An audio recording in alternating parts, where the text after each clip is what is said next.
Welcome to the Nottingham Business School Business Leaders Podcast, where business leaders tell their stories and share their insights. All our guests have a personal connection with Nottingham Business School. So listen, learn, enjoy and share.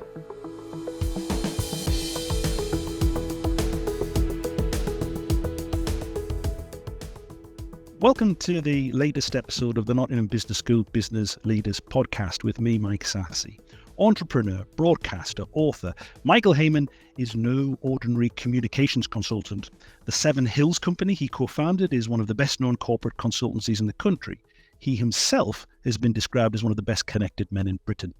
But he also has a reputation as a thinker. His success has been built as much on his thought leadership as his political connections. In his role as chair of Seven Hills and of Startup Britain, he has spent the last decade advising fellow entrepreneurs. More recently, as chair of Small Business Charter, he has helped startups access support from business or university business schools. He passionately believes that entrepreneurs can and should help change society for the better. He even has his own very successful Changemakers podcast. However, today he is our guest. So Michael Hayman MBE, thanks for joining us on the Nottingham Business School Business Leaders Podcast. Mike, great to see you. Pleasure to be on the show. Great stuff. Now, most of your leadership career has been built on a theme of encouraging entrepreneurs to use their businesses to help build communities. You talk about harnessing the power of purpose. How does that work? Well, I think it won't surprise you to believe, to feel that I start from the position that I believe that business has great potential, not only as builders of commercial success, but actually to be agents of change in society and to be forces for good in the world. And, you know, if you're looking at many of the world's greatest challenges, from, you know, the way we live to the way our health works to the way we build society, it will be business will have a disproportionately more important part of that story. And so my first sense is, well, actually purpose is an opportunity. Stepping up, stepping in is something that I think we all do in lots of different parts of our lives as volunteers, as philanthropists, but actually as business leaders, there is a great opportunity to be a part of this change, this movement. And there's a lot to gain from it, because you see, I think that purposeful businesses tend to be more profitable businesses. I think they tend to be more high performance businesses. There's very good Bain & Co research that shows the relationship between inspired employees that buy into their company's purpose and those employees that are merely satisfied or even dissatisfied. And roughly it's about 2.5 times productivity between inspired employees and merely satisfied employees. So I think there are very sound commercial reasons to be purposeful in business. And I feel that it's not a choice of purpose or profit. I mean, I feel there's a circularity, there's a kind of engine room here where actually this sort of the quest for progress is more than compensated and indeed driven by that quest to deliver purpose. So that purpose would be an explicit social purpose, where your employees walk with your own. You say, look, part of what we're doing here is trying to build a better future for everyone who lives around us.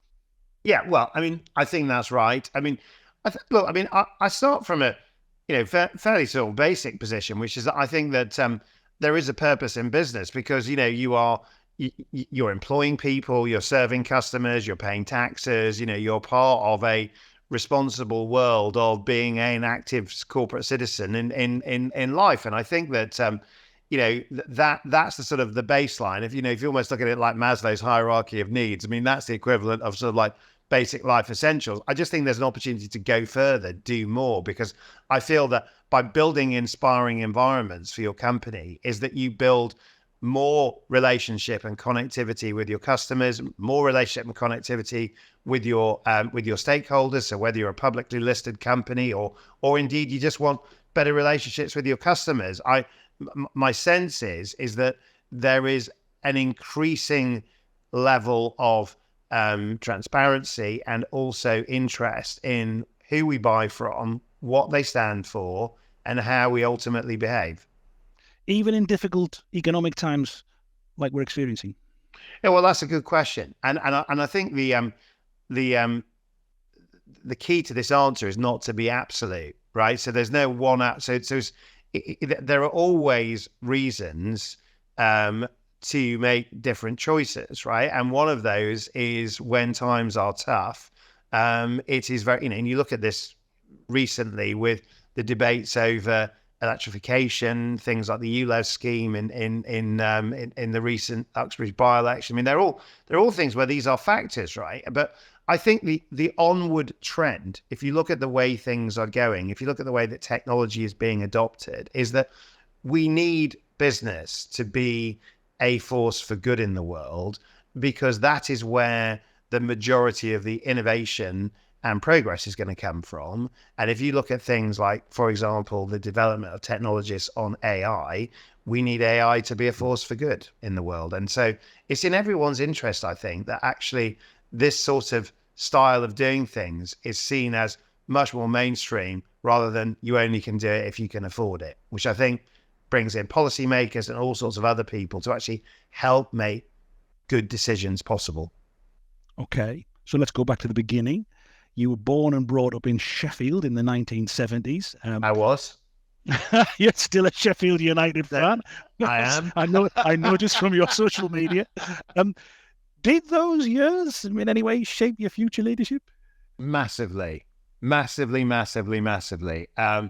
mean, first of all, I am a Blade, and even though just for everybody else, that's as opposed to an owl. An owl is a Sheffield Wednesday fan. A Blade is a Sheffield United fan. But carry on. I could say a more impolite description there, Mike. But I mean, anyway, as it is, I'll take that. I mean, and despite a kind of like slightly imperfect start to the return to the Premiership, I think that, in many ways they are a great, Sheffield United are a great sort of proxy for the Sheffield experience, which is hardworking, really sort of like, when others see defeat, they see opportunity. I mean, they're kind of, it's the kind of team that right off at your peril. And I feel that's a good proxy for the City, because, the City has been through some incredibly tough times. And, frankly, the 70s was the decade where, you could almost put a day on it, actually, in terms of a City that seemed to be doing all right and doing okay,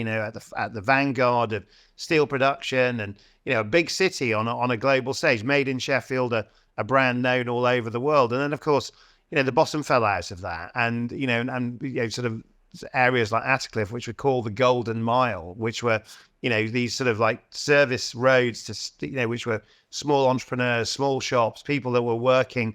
I mean, those streets were decimated, right? And I feel that, the 70s was a very, sort of bleak end, really, for the City. And and ever since that, I think fighting for its future has been, the various chapters. And of course, bringing that right up to date, this is a really important part of the character of the City. There's a great saying that attitude is the small thing that makes the big difference. There is a Sheffield attitude. Change your leadership.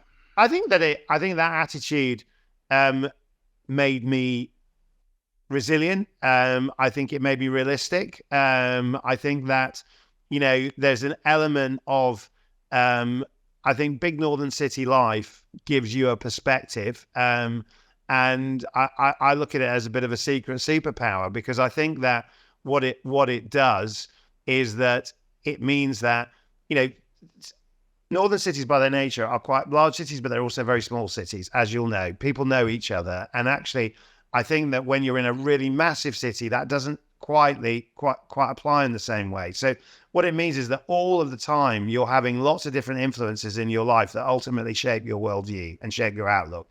So I feel that that Sheffield has and continues to have a major impact. I also think, on a slightly lighter note, is that it's a city where humour has been a big part of, humour and music are two part of its sort of like, cultural identity. And I feel that, although I'm not the best music taste in the world, I think that humour is a big part of my life, and actually things that, I feel that the city always was able to sort of find, the ability to have a laugh, and even in some fairly dark times, I think that those are all assets that you can take into your life, right? And I think that where you're from does matter, and it gives you unique perspectives. And so I would say I believe it has shaped my leadership style, and hopefully one that is realistic and real. But what do you know now that you wish you'd known then? I think there was always a sense that growing up in the north of England, that you were missing out on action, right? That there was something going on somewhere else that was going to be bigger, better, brighter. And it's the kind of Dick Whittington-esque streets were paved with gold. And of course, the reality is, growing up in a city like that was great. It was great to be a child growing up there. It's great to live there. It's great to work there. There are great people there. And I think, there was always a kind of a bit of a restlessness that there was this sort of like big wide world that I was going to, go out and see. And by the way, I don't think that's entirely a bad thing, but I wish I'd known the fact that actually this was really good. That what I was experiencing, the people I was meeting, the life stories that they were able to share with me, this was the good stuff. So if you look backwards now, you'd say, goodness, I wish I was a bit more relaxed. I was a bit more easygoing, a bit less eager to get on. Yeah, I mean, but I would say that has always been a complaint friends of mine have made of me, which is I can remember one very good friend saying to me, well, it would be nice to see you look back and admire the view, because I'm always in a hurry to get somewhere. And I suppose, that's just my style, is that I'm sort of like, there's quite a bit of energy in the way I do things. Okay, so your eagerness to move on, when you went down to school in Somerset, you went to university in London, and you built a communications career in the capital. So, do future leaders in Britain still have to head south for success? No, they don't. However, saying that, I believe that mobility and movement is a good thing, and I think that experiencing lots of different cultures. I mean, we were just talking off air about our respective family journeys. I mean, my family are from, I mean, pretty much all over the place. I mean, but there is one of my relatives that sticks in my mind, who was my great grandfather that came over to the UK on a horse bay. Kept bringing horses over to the UK for his uncle, who gave him a gold coin and said, "Don't bother coming back." And he moved into the UK, got off the boat in Hull, finished up in Sheffield. That's why we ultimately lived there. And that movement was transformative for him, right? Transformed the way he looked at the world. I mean, he became the best Yorkshireman never born in Yorkshire. I mean, that was a kind of that was a movement. There's a few of those, aren't there? There's a few of those, yeah. I mean, and so my sense is that actually experiencing many, many different cultures broadens your mind. Saying that, I believe that the north of England is showing quite clearly now that there is a determination to plot a course, and that these cities will be engines of growth in their own way, with leadership communities that will be devolved and different. And I think that's to be celebrated.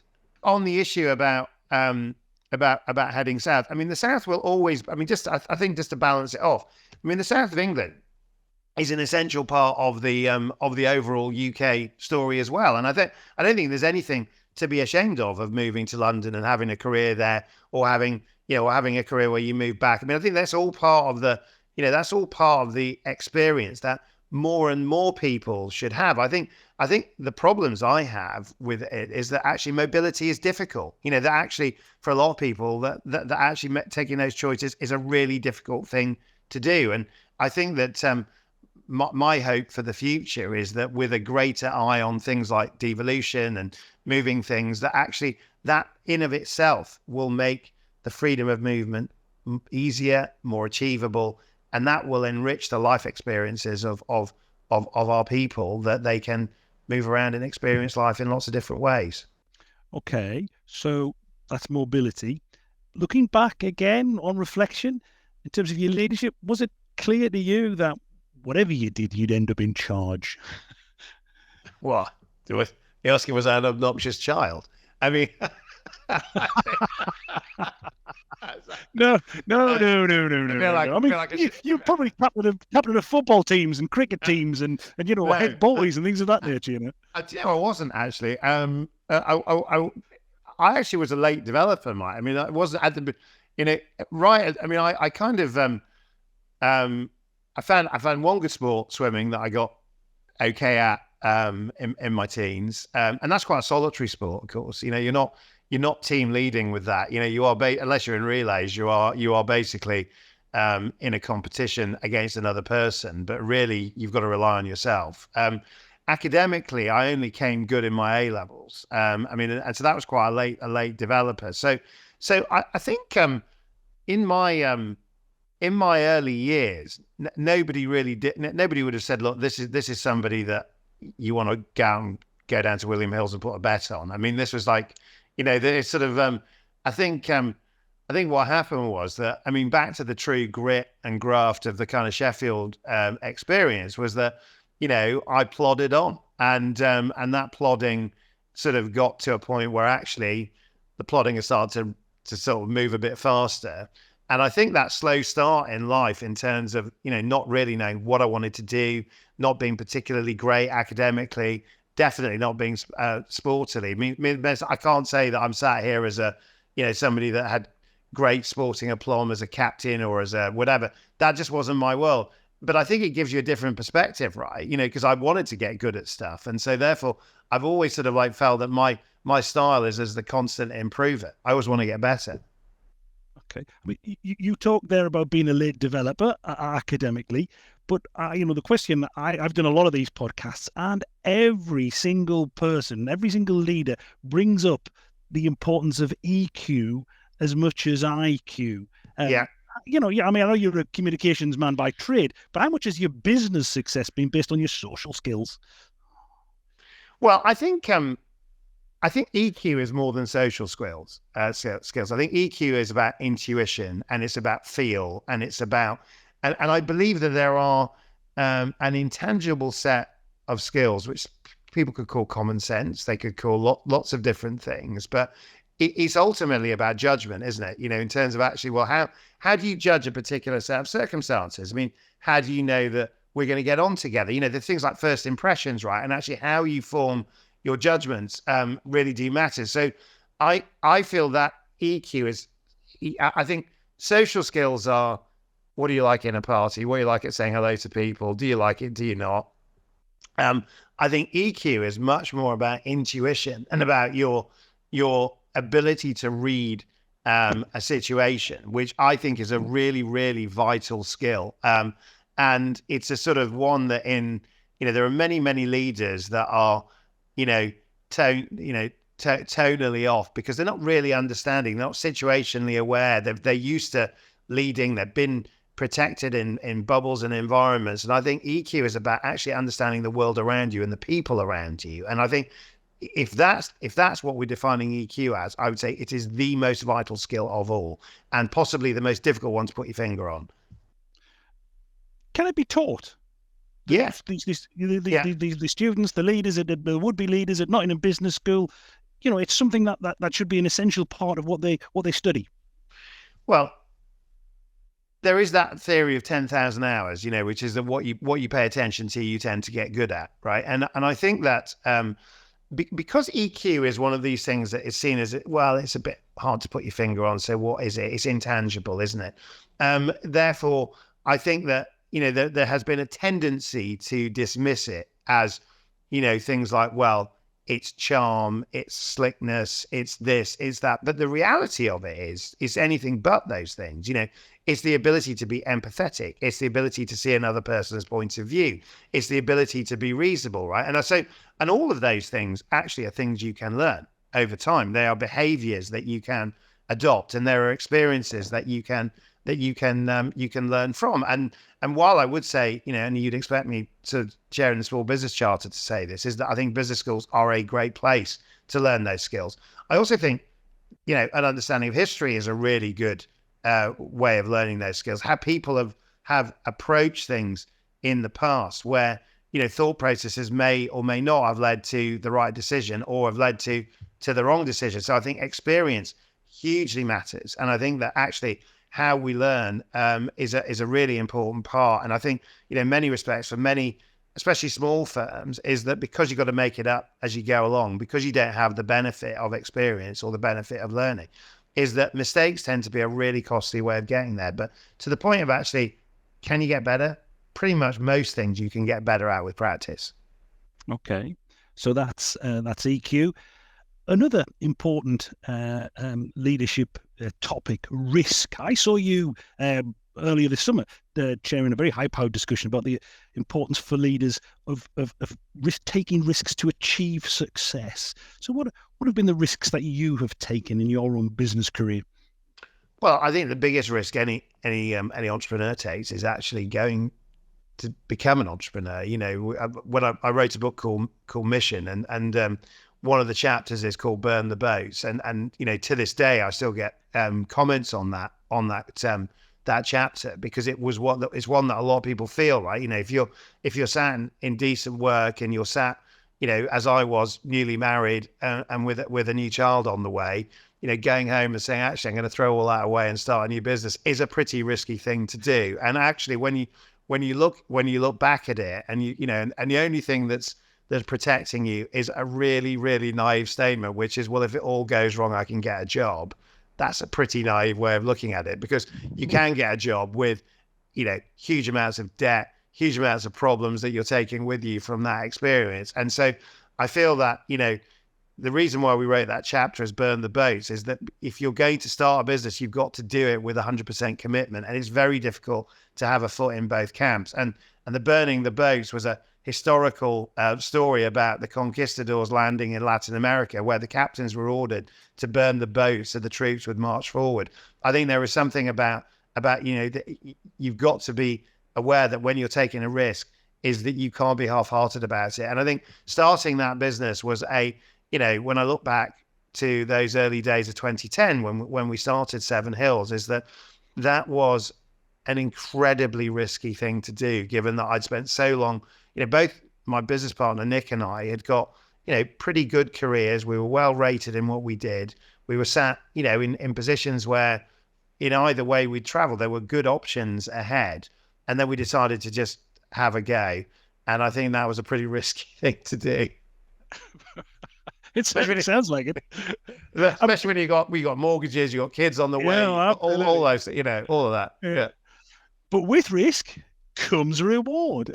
And it's a great thing to look through your social media. It's full of you hosting discussions, interviews with some fascinating people. I mean, I was drawn in before I even knew I was going to interview with George Clark. He's a great hero of mine, and you interviewed him quite recently. But on a different level, I'm going to go through a random list here. Sir Michael Morpurgo, Baroness Helena Morrissey, Dame Evelyn Glennie, General David Petraeus. Yeah. I mean, this is all incredibly exciting. So, you know, to what extent are you motivated by the thrill of your leadership?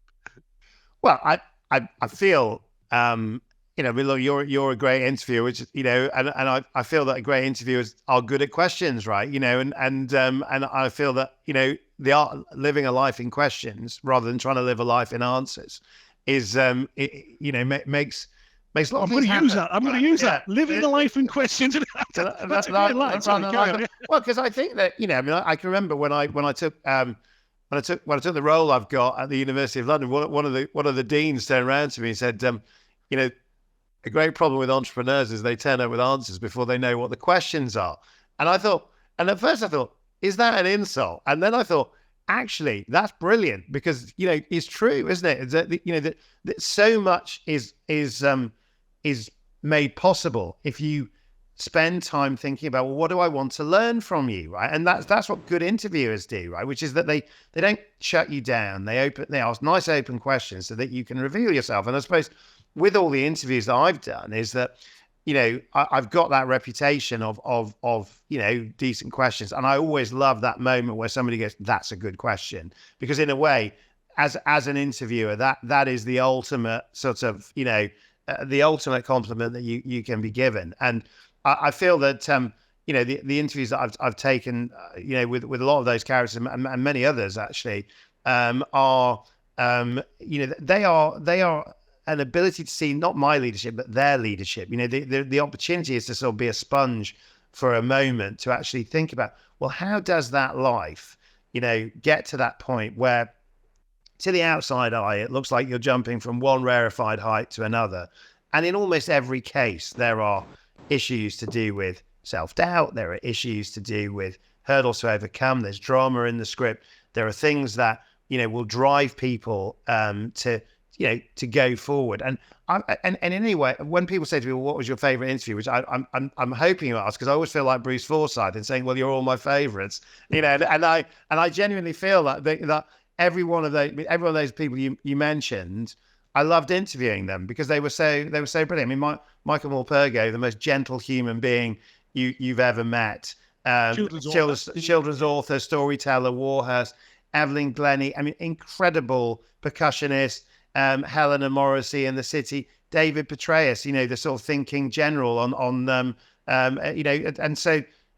a former director of the CIA. I mean, so and they've all got common denominators. There's humanity there. There's a sort of relatable story, and as a sort of storyteller, it's a great thrill to be able to help them narrate those stories. Yes, I can imagine. It was pretty good just listening to them, but to be in the room, I guess that was even better. That comes to quite naturally to a point. A big part of your leadership seems to be being omnipresent. You're here, there, you're everywhere. You're obviously incredibly busy. So there's a couple of points that come out of that. How does a leader like yourself then find time to think? And also, how do you find time to maintain a balance? Whether that be family life or social life or whatever. God, omnipresent sounds awful, doesn't it? I mean, it's sort of like so quasi religious. Anyway, omnipresent. Well, okay. I mean, let's accept the premises that I get out a bit, right? So yes, sorry, that's probably an easier way of putting it. Yeah, I get that. I think I think there is. Look, for me, I can say without question that my priority is, despite all of this, is my family, and it's pretty sort of, it's pretty basic things, right? Which is I feel like I want to provide, I want to protect, I want to deliver for my family, and that means I want to work hard to do that. I think that provides a kind of internal engine room, I suppose. I think in terms of the thinking, I think you have to, no matter how busy you are, there are always times, and you'll know this, is no matter how busy you are spinning plates, there are always times where you might be internally loafing a bit. You might not be doing everything you could do. You might not be as productive as you could do. And I feel like, I'm as guilty of this as anyone else, which is that I can procrastinate. I could have been in another, I think sometimes you've got to know the art of procrastination to be really productive, because left to my own devices, I'd be quite happy to sort of like put my feet up and, finish Netflix or whatever. But I kind of I suppose I'm also driven by a sense that we're not here for very long. You get a set amount of time, and how you use that time, that is a choice, right? And I think, allied to that, there is the sort of element of physical health, which is that the more time you invest in physical health, usually the clearer your thinking is, right? So I think that, like before seeing you, I get up early, I did a mile swimming before our call, and that gives you thinking time to think about. And it's amazing what sort of that, by having an empty space where you're just counting laps, you are in a way creating space in your mind to suddenly wake up to new thoughts. Whereas if all you're doing is, you're at your PC, you're sat, and you think you're being productive, in many ways you're not. So the thinking space is about giving yourself unexpected opportunities. Fresh air is another great one. Keeping a pad close is always a good and important. It's really interesting. I always carry a pencil when I'm out running, because you stop, you got the pad in the pocket, you write it down. It's fantastic for thinking, yes. And it is, and also read what you wrote a day later to realize whether was it that you split the atom, or was that a genuinely terrible idea. So I think you've got to keep a certain element of physical health, and I learned that in the early days of Seven Hills. I did not put as much time into physical health. I was then diagnosed as being a celiac, and that was actually quite an important moment for me, because actually I started to sort of think about, well, actually I've been poisoning my body with wheat for most of my adult life, and that clogs things up, miss your thinking. And I think, that was an important first step. And now I just try and be, I would say active, as more than anything else. And I think that helps with the thinking. And in terms of time to think, I think, there's not a perfect answer for that because, I think very few people live a 9-to-5 life anymore, and very few entrepreneurs do. You are always, I think it's how you approach it, right? Because I think if you wake up in the morning and you approach the world with dread. Now, I had to do a call this weekend on Sunday with a customer for 3 hours, and I kind of like, Saturday night I was sat there thinking, oh, do I really want to do it? And then I actually thought, well, it's a brand new assignment, brand new people. They want to give their time to see us so that they can get going quicker. So I need to get excited about the fact that actually there are opportunities here. And those opportunities are the ability to progress the business that I co-founded, the opportunity to do some new things and exciting new things. And I think so attitude is a hugely important part about how you make the time and actually how you maintain the energy, which is that if you look at these things as being the sort of things you don't want to do, you'll run out of energy. If you look at them as being actually like this, great new friend to me, great, what a great way to spend a bit of time. That's not work. Right. And so I'm guessing this is all going to feed into my big final question. As a successful role model leader, what single piece of advice might you give? You've obviously already given half a dozen pieces that I've written down here, but what single piece of advice might you give to the leaders current and future at the Nottingham Business School? Be kind to yourself. I think that's the, it's a hard one. Easy to say, difficult to do. I think that, we live in this sort of like, hugely stressful world where I think that, we put unrealistic expectations on ourselves. I think that, I know it's not a hard piece of advice, Mike, but I think that, even the premise of that question, successful role model leader, I don't know that. I'm not sure that's what I am, if I'm honest, but I think that, I think what I'm good at is friendships. I like meeting people. And I think that kindness is an important part of that, and being kind to yourself is the first step. Great stuff. Be kind to yourself. I don't think anybody's ever said that. I'm having that. Yes, brilliant. So, Michael Hayman, thank you very, very, very much for being such a candid guest on the Nottingham Business School Business Leaders Podcast. Absolute pleasure. If you enjoyed this episode, then why not check out some of the others that are also available, including those with the IT giant Sir Ken Elisa, the chair of the FA, Debbie Hewitt, and the former chair of Burberry, Experian and Standard Chartered, Sir John Peace. The Nottingham Business School Business Leaders Podcast is produced for Nottingham Trent University by Celtic Tiger Productions. Your presenter was Mike Sassy, and your producer was John Collins.